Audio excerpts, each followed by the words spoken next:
Habang ang Department of Education sa ilalim ng nooy DepEd Secretary Vice President na si Sara Duterte ay nag-liquidate ng 112 na milyong piso bilang confidential fund expenses noong 2023, ang DepEd Undersecretary for Finance Annalyn Sevilla ay tumstigo noong Lunes na hindi alam ng departamento kung paano ginamit ang pondo. Nais naming linawin ang papel ng DepEd Finance sa pagpapalabas, paggamit, at pag-uulat ng kumpidensyal na pondo, sabi ni Sevilla sa deliberasyon ng House Appropriations Committee sa panukalang 793 na bilyong piso budget ng DepEd para sa 2025. Ang confidential fund ay kasama sa aming GAA, General Appropriations Act in 2023, at sinunod namin ang Joint Circular para sa pagpapalabas sa anyo ng cash advance. May 3 buwang kinakailangan, na ito, ang confidential fund, dapat i-release on a quarterly basis. The next is liquidation, which should be on the responsibility of the head of the agency to the Commission on Audit, Sevilla explained. To answer po yung question kung alam ba namin yung details nung pinagamit, we do not know because we're not part of the process po ng utilization and liquidation. So, ang maibabahagi ko, from the DepEd's Finance Unit, nag-release na tayo ng 3 quarters. 112.5 million pesos yon. And it has been recorded as liquidated kasi binigyan kami ng copy ng cover letter only of the liquidation, Sevilla responded. Tignan natin. Okay? Tignan natin.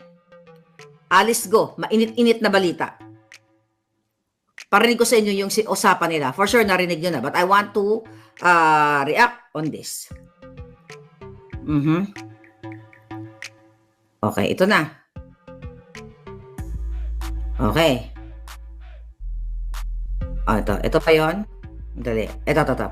Parinig ko sa inyo. Alice, ikaw pala si Alice. Ito. From the start.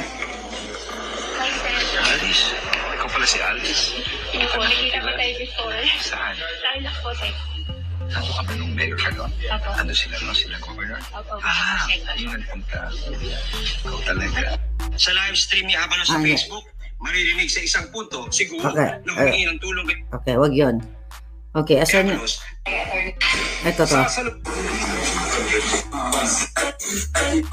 Ito yata. Ito. Wag yun.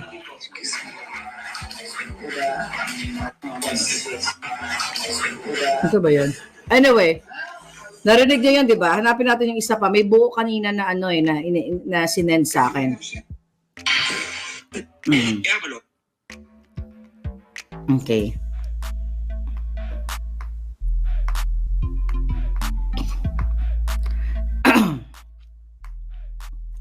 Nawala na yung sinansa. But anyway, narinig niyo yung boses. Sabi ni Abalos, "Oh, Alice." Sabi niya, sabi ni Alice, "Nagkita na tayo sa Tarlac." Ayun ba yun, yung governor? Sabi ni Abalos, "Ikaw talaga." Tapos sabi ni Alice, "Sek, tulungan niyo po ako, may death threat ako." Sabi niya, "Oo." Sabi niya, "Ang importante, ganyan-ganyan." So narinig doon sa video na yon. Okay? Video. Asan yung isa pa? Ito. Ito. Bongga to.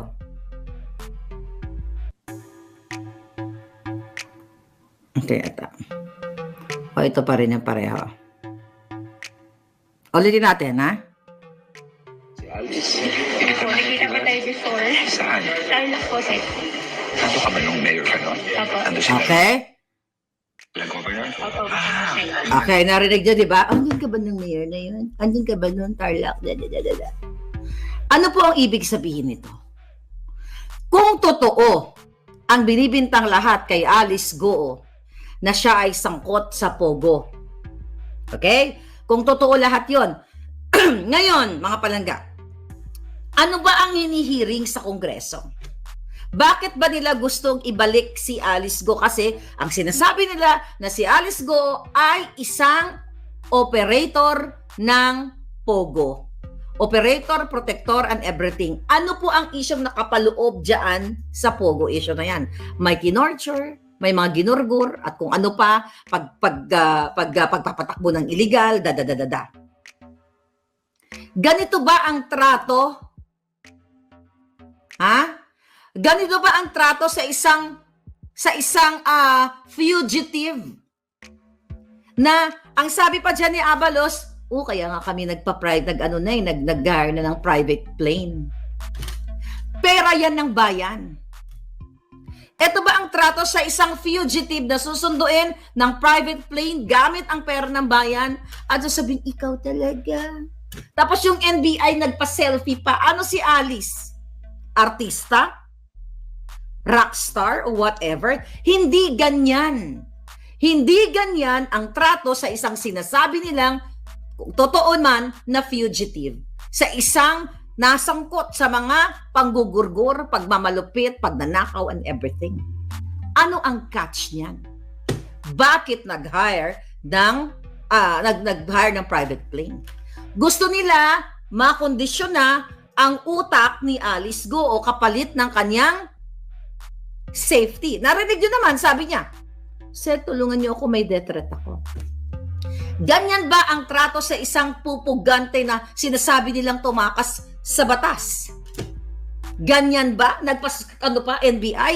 The reason why yaan ay gusto nilang suluhin kasi kung totoo man ito na si Alice ay kasama sa mga POGO operations. Kasi, sorry, hindi ko kasi napanood yung buong hearing yan. Kaya hindi ako masyado makapag-comment ng detalye dahil hindi ko pinanood yan. Dahil itong mga pangyayaring ito, cover up sa lahat ng kabangagan ni Marcos Jr., lahat ng pagnanakaw, smuggling, kidnapping nila. Why? Dahil si Bangag Jr., mga kababayan, ulit-ulitin natin, at si Lisa Tanas noong campaign ay tumanggap ng 750 million pesos sa mga POGO operators at maaring kasama yan si Alice Go na nagbigay. Kasi Chinese, di ba? Ayon sa ating puting ahas, Chinese operators ng POGO. Kung totoong yan siya ay tinarget ni Lisa Tanas at ni Bangag dahil kakompetensya ni Kim Wong na nagtapat ng 750 million na campaign funds according to our source, to our puting ahas. So you connect the dots and you open your mind. Bakit si Abalos ay parang magjowa sila? Ikaw talaga. Ganyan ba magtrato sa isang kriminal na sinasabi nyo na tumakas sa batas? Yun nga, yung kay Pastor Kibuloy, ang pagtrato nyo sa mga KOJC members, may naggurgor, binigyan nyo ba ng ganyan, Abalos? Na ganyang proteksyon ang mga tao doon, ang mga KOJC members, na irespeto ang kanilang, ang batas, irespeto ang human rights, irespeto ang tama. Ikaw talaga. Sir, tulungan mo ako. May death threat po ako. Sabi ni Alice, oo, ang importante. Ano ang sinisignify? Ano ang pinapakita sa taong bayan? Na pwede nilang i-twist ang katotohanan. Pwede nilang kontratahin si Alice Go o na wag mo na lang ilabas na si Lisa Tanas at si Marcos Jr. ay binigyan yun ng pera. Okay? Here. Hanapin ulit natin. Daming message.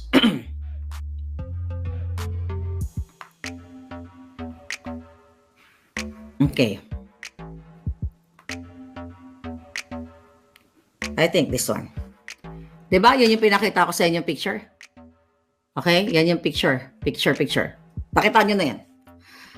Dahil dito sa picture na ito, nakikita yung pinapatawag na ngayon sa Congress na Rainier Chu na nag-facilitate lahat ng pera according to our source ng 750 million para ialay kay Lisa Tanas at kay Bangag Jr. Kasama si Cassandra Ong, kasama ang asawa ni Rainier Chu, kasama ang mga kaklase ni Bangag Jr., kaklase sa saxophone o kaklase sa pagpupulburon. Bakit ganito ang treatment kung si Alice Go based sa naratibo ng Kongreso at ng Senado na siya ay tumakas sa batas at siya ay sangkot sa mga ginurgur, mga pinahirapan, pagnakaw sa kaban ng bayan? Bakit special treatment? Bakit hindi sinira? Di ba? Ganito, another thing. Nung nakatakas si Alice Go, bakit hindi nila pinunterya ang mga property ni Alice Go para mag-excavate sila? Katulad ng ginagawa na kay Pastor Kibuloy na naguhukay sila ng ilan na yan, ng parang mga libingan ng mga demonyo. Diba? Hinuhukay nila kasi hinahanap nila si Pastor Kibuloy doon sa ilalim ng lupa. o sa mga manhole and everything. Nung hindi pa nila nalalaman si Alice Go na nasa ibang bansa, bakit hindi nila ginawa sa mga propriedad ni Alice Go na hanapin si Alice Go sa mga cabinet, hanapin sa posporo, hanapin sa sa medicine cabinet, o hanapin sa ilalim ng kama, hanapin sa grabon or something like that. Bakit? Ibig sabihin, mga palangga, etong nangyayari kay Alice Go, posibleng cover up lahat ito drama. Tandaan ninyo. Okay? Just in case, andyan pa yung mga bangag. Okay? Hindi just in case, matatapos na yung mga yan. Lahat na nangyayari ngayon sa Pilipinas, hanapin sa ref, sabi ni BF Channel, ay isang sarsuela lamang. Dahil kitang-kita dito sa Jutang Ginemes na Bangag Junior na ito, ay nilapastangan nila ang batas sa panggigipit, sa pagnanakaw, sa pangingidnap, pangisismagel. Kaya nilang paikutin si Alice Go. Kaya nilang paikutin si Cassandra Ong. Takutin nila and everything na ilabas sa picture si Bangag Junior at itong si Lisa Tanas at ang mga iba pang kasabwat sa pag-ooperate ng Pogo o pagbigay ng pera ng mga Pogo operators. Nung time, nung campaign, mga palangga, ulit-ulitin natin, ang Pogo ay legal. Di ba? Nung pumasok si Bangag, pinagka-cancel nila ang mga operation ng mga Pogo operators na hindi natapatan o hindi nila gusto o inutusan sila ng certain personality para wag i-renew ang license ng mga Pogo operation. Yan ang nangyari dyan. Nandito po yan sa book ni Attorney Vic Rodriguez. Actually, ang mga ebidensya, ang mga usapan na hiniling ni Martin Romualdez, ni Lisa Tanas, kay Bangag Jr. na ang iupo sa PAGCOR ay si Altenco kasi may aayusin lang sila sa PAGCOR. At ang isa sa aayusin nila ay wag i-renew yung mga Pogo operators na ayaw nila or kakompetensya sa negosyo nilang Pogo operation. Kaya nga last SONA, pinalakpakan si Bangag ng mga Bangag din sa Congress nung sinabi ni Bangag, from now on ay wala ng Pogo operation, tapos na hanggang December na lang ek. Pero the next day, nalaman nyo, pinalitan lang ng pangalan. IGL, Internet Gaming. So ano ngayon? Sino ngayon ang sinungaling? O maniniwala pa rin kayo kay Bangag?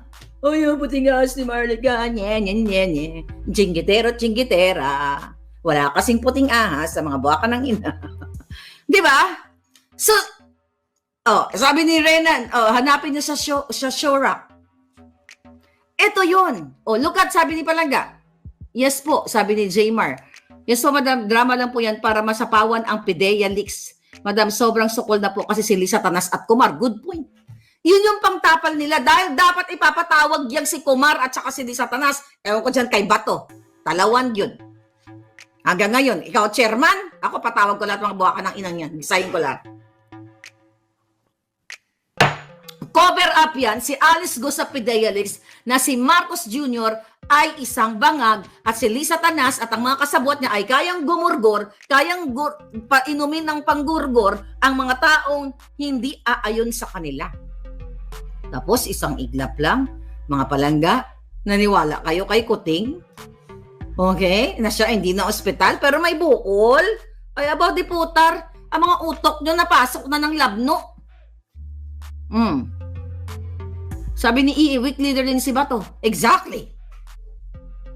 Si Padilla, si Senator Bongo, si Jingay, si pangalan yan, si Kilay. Yun ang aasahan mo. People power lang ang solusyon para i-abolish yung mga buwaka ng inang yan. Nakita nyo na ngayon kay Alice Go, pinoproteksyonan? Oh my gulay. Diba? Alex Gabriel. Sabi ni Alex Gabriel, mas nakaka-excite ang Boljak. Kapag ikaw, okay, nasa dyan ang Boljak, sabi ni sa Alex Gabriel, ang ganda-ganda ni Maharlika. Maharlika, mahal na mahal kita. Thank you, Alex Gabriel. Sabi ni Alex Gabriel, yung buwa ka ng inang Marcos Jr. na yan, sana magurgur na. Oh, teka mo, galit na galit si Alex Gabriel kay Marcos. Oh, sabi pa ni Alex Gabriel, yung lisang impacta na yan, yung kipay niyan makyoho, parang imbornal. Ikaw talaga, Alex Gabriel. Sana matsugi na sila. Yang si Lisa Tanas na yan ay addictos benedictos. Oh, galing talaga ni Alex Gabriel, oh. Dahil magaling ka, nilagay kita 7 feet below the ground. Alright. Oh, ito pa. Sabi ni Lisa Bunabon, Maharlika, you're so beautiful. I love you. I like you, Maharlika. Thank you sa pakikipaglaban sa bayan. Maharlika, si Lisa Tanas ay isang kawatan, isang smuggler, isang kidnapper. Dapat na siyang magurgur. Oh, sabi pa ni Lisa Bunabon, Maharlika, mabuhay ang Pilipinas. Ipagpatuloy mo lang yung laban. Dahil si Bangag Jr. ay bangag ngayon, bangag noon, 24/7 nagbabangag. Ayan, dahil sa comment mo, Liza Satanas, dalagay kita sa 7 feet below the ground. Okay. Okay. Andito pa si Cathy Binag. Hi, Cathy Binag, Balanga. How are you? I miss you. Comment pa. Ay, nako. Dati flu call. Ngayon naman, VU-call. Sabi ni, I know, di ba? Sabi ni Rebecca, dati flu. Di ba? Kunyari, may flu. Yung pala may VU-call. Malapit na sila sa hukay. Another comment na punupuri ako.